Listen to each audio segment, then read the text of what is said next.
Hi, I'm Bob Kolb, Professor of Finance here at Loyola University Chicago, where I also hold the Frank W. Considine Chair of Applied Ethics. And joining me today is Kim Taylor, Managing Director and President of the C.M.E. Group's Clearing Division. The C.M.E. Group is the world's largest and most diverse futures and options exchange and trades an enormous variety of contracts. The C.M.E. Group was formed in 2007 when two legendary Chicago futures and options exchanges merged, the Chicago Board of Trade and the Chicago Mercantile Exchange. The C.M.E. Group offers futures and options on a tremendous variety of products such as corn, soybeans, but also beyond physical commodities ranging into equity instruments, interest rate derivatives, and even such new products based on weather and real estate. The C.M.E. Group's total volume in the past year was 2.8 billion contracts, representing more than $1.2 quadrillion of notional value. And to put some kind of measure on that number, it dwarfs the total global GDP, which is a mere 61 trillion. During her career, Kim has worked at the C.M.E. in the clearing area and has risen finally now to be Managing Director and President of the organization.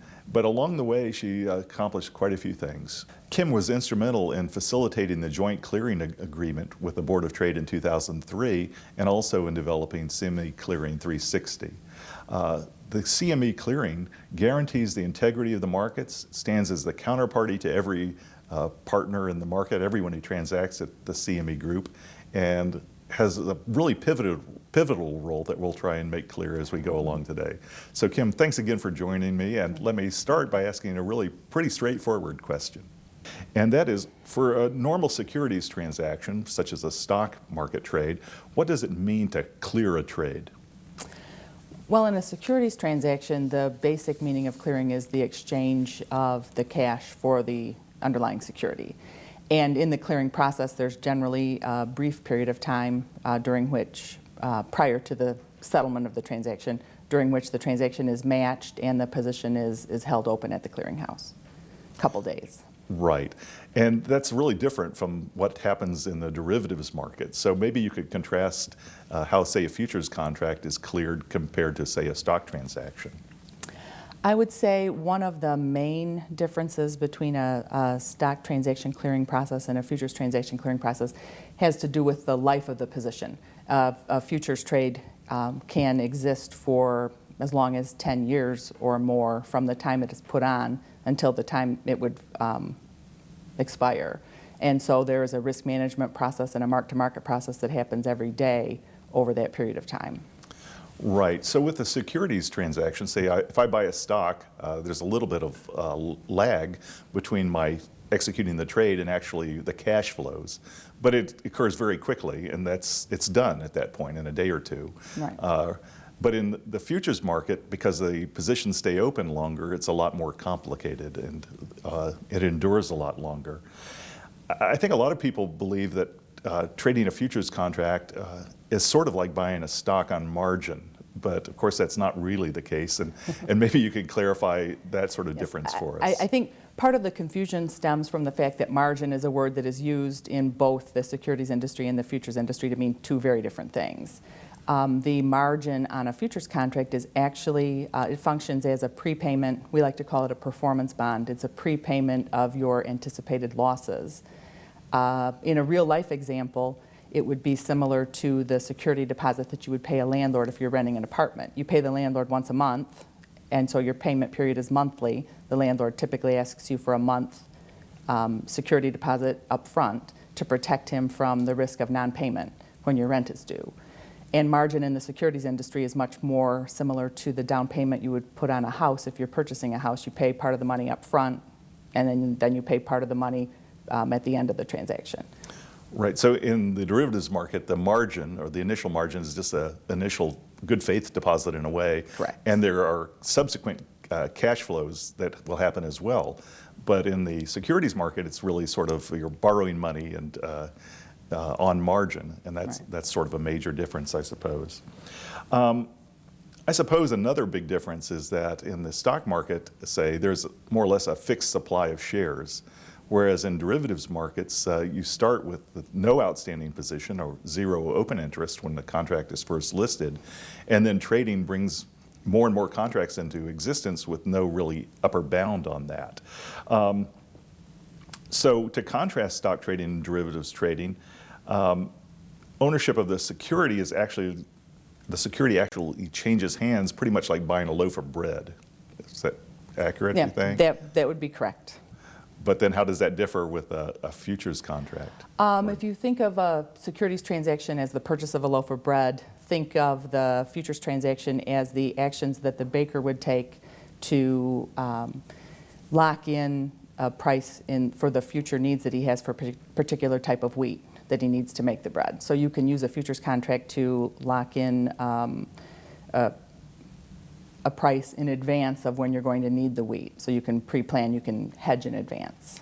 Right, so in derivatives trading, it's more like you're establishing a position at one time with the ultimate performance on the contract to occur later.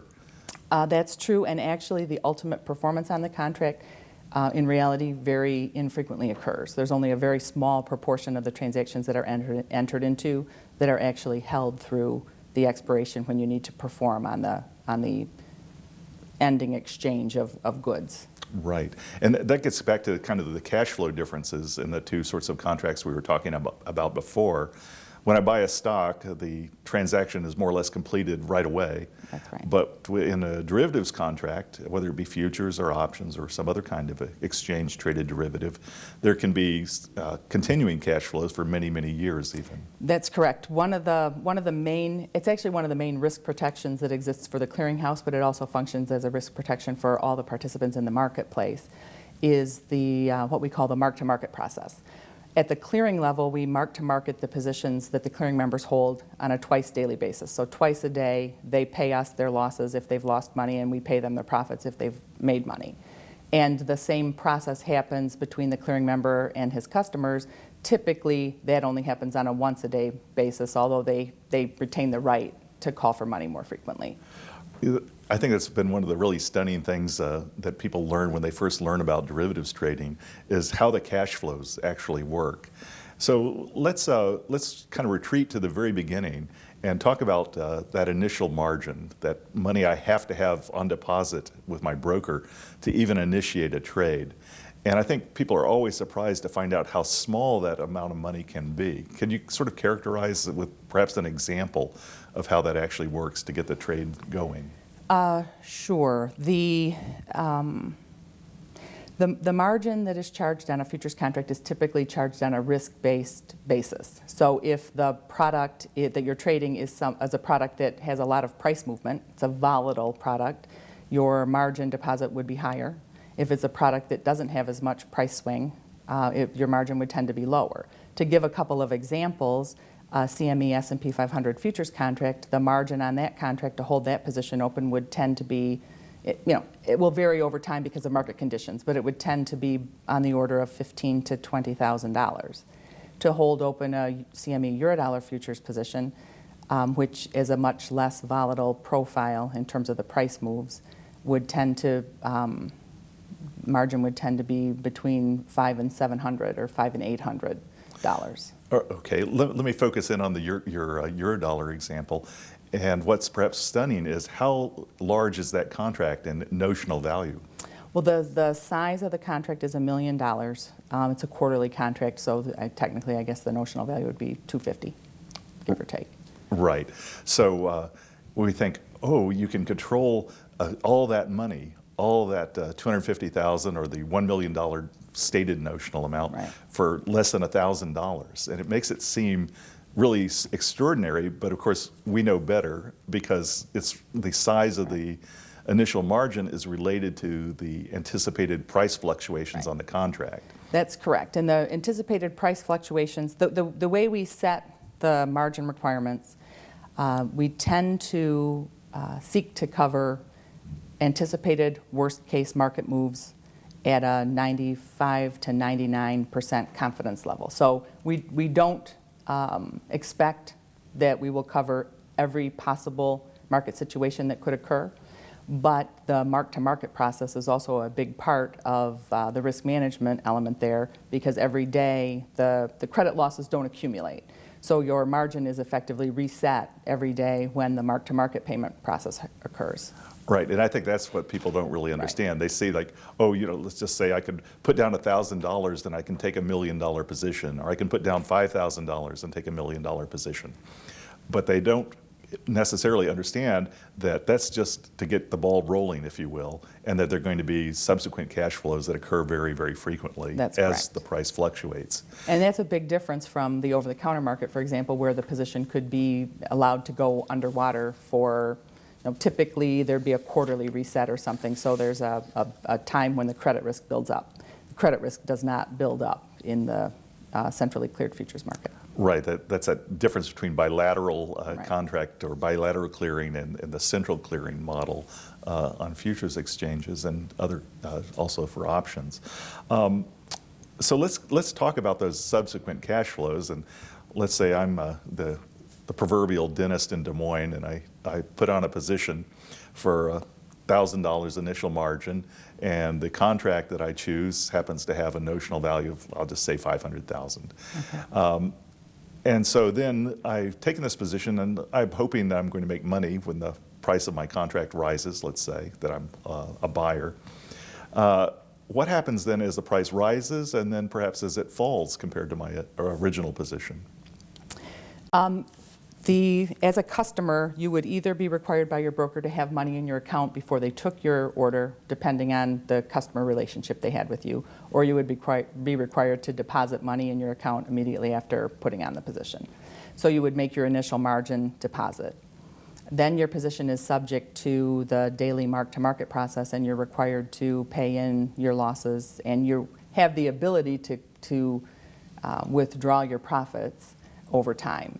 So your clearing member is never exposed to more than 1 day's risk of loss, and the margin requirement is intended to cover the worst, the expected worst case loss you'd have in 1 day. So in effect, each day's losses are prepaid, and by paying the losses today, you reset that margin requirement to cover tomorrow's losses. Right, yeah, exactly. And that's what I think students have trouble with. As I try to explain it to them, I say, well, in organized derivatives exchanges, you realize your gains and losses in cash every day, or at least potentially can.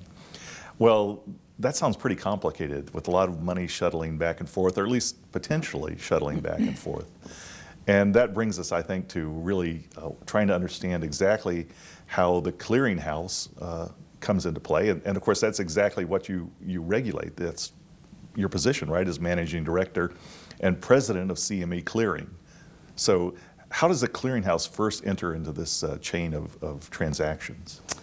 The clearinghouse enters into the chain of transactions when the trade is submitted for clearing. And it's actually the function that we perform is actually a legal transaction of novation, where the clearinghouse steps in and becomes the buyer to the seller and the seller to the buyer. So the buyer and seller no longer have a credit risk to each other. Their position is against the clearinghouse, and their credit risk is to the clearinghouse. So the clearinghouse performs a lot of activities to risk manage that portfolio of positions. The mark-to-market process is a major one. The margin or performance bond collateral process is another major one. But we also have 24-hour risk monitoring of the activities that are happening both in the clearing members' portfolios and in the market as a whole, so that we have access to up-to-the-minute information about what is happening in the market and what is happening to the clearing members' profit and loss profile. We also have in the centrally cleared market the benefit of having a lot of transparency into the financial condition of the clearing members that are our counterparties. So on a kind of a credit evaluation basis, we're in a favorable position to the position that two counterparties would be in a non-cleared market in evaluating the creditworthiness of the counterparties. Right, and it's so different really than these bilateral contracts. Like, for instance, I sold a house or tried to sell a house one time and had a contract, and then the purchaser, the so-called purchaser, decided to walk. And so there I was more or less stuck because I was tied by that bilateral contract with that particular party. But in an organized derivatives exchange, once the initial transaction takes place, my dentist in Des Moines doesn't have to worry about somebody in Timbuktu who might be on the other side of that trade. Instead, the clearinghouse really plays that role for the dentist and also for the person in Timbuktu, if that happens to be at the other trader. That's correct. The clearinghouse provides is the credit counterparty, but also having the clearinghouse inserted as the counterparty enables everyone in the market to take advantage of something that is called multilateral netting, which means that if you buy something from one party and you sell something to another party, you can effectively be completely out of the market instead of having two bilateral contracts that are open with an economically risk offsetting profile, but with still containing contractual obligations. You actually can extinguish the obligation with any counterparty who's willing to trade in the market at the time you want to transact, and you can do so at the best price available in the market at that time. Right. I mean, that's a huge difference too. Like with a bilateral contract, the two parties are kind of joined at the hip, if you will. And if one party wants to get out of that, well, they have to seek agreement with the other party to change the contract or to terminate the contract. But in the derivatives marketplace, for an organized exchange such as C.M.E. Group, you can really, you have great liquidity. You can get out of your position any time that you wish. That's correct. And I think also this idea of multilateral netting that you brought up is something that's really important to understand. And I guess that works because the clearinghouse, CME Clearing, it's CME Group,